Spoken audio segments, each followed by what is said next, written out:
Hi hello this is ജയ്. നിങ്ങൾക്ക് എൻ്റെ video ഇഷ്ടമാകുന്നുണ്ടെങ്കിൽ ഒന്ന് സബ്സ്ക്രൈബ് ചെയ്യാൻ മറക്കല്ലേ. ഞാൻ പറയാൻ ഉദ്ദേശിക്കുന്ന ഈ കാര്യങ്ങൾ ചിലപ്പോൾ നിങ്ങൾ ഓരോ വ്യക്തികൾക്കും എപ്പോഴെങ്കിലും മനസ്സിൽ ചിന്തിച്ച കാര്യമായിരിക്കാം. ഞാൻ വ്യക്തികളെയോ രാഷ്ട്രീയ പാർട്ടികളെയോ ഉദ്ദേശിച്ചല്ല ഈ പറയുന്നത്.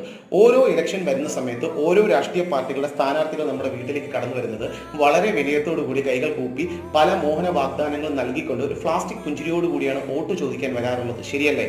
പക്ഷേ റിസൾട്ട് വന്ന് അയാളൊരു കൗൺസിലറോ MLA യോ MP യോ മന്ത്രിയോ ആയി ഏതെങ്കിലും ഒരു സ്ഥാനത്തേക്ക് ജയിച്ചു വന്നാൽ, ഞാൻ ഈ പറയുന്നത് എല്ലാ സ്ഥാനാർത്ഥികളെയും ഉദ്ദേശിച്ചല്ല, ഇതിൽ ചില സ്ഥാനാർത്ഥികളുടെ കാര്യമാണ് ഈ പറയുന്നത്.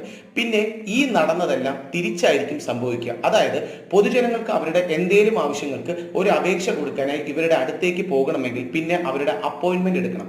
നമ്മൾ അവരുടെ മുൻപിൽ വിനയത്തോടു കൂടി കൈകൂപ്പി നിൽക്കണം. എൻ്റെ ഒരു സംശയം, നമ്മൾ ഇവരെല്ലാം തിരഞ്ഞെടുത്തത് പൊതുജനത്തിന്റെ സേവനത്തിന് വേണ്ടിയാണ് അല്ലേ? അല്ലാതെ നമ്മളെ അധികാരം കൊണ്ട് അടിമകളാക്കാനല്ലല്ലോ. സത്യത്തിൽ എന്ത് സിസ്റ്റമാണിത്? Hi hello this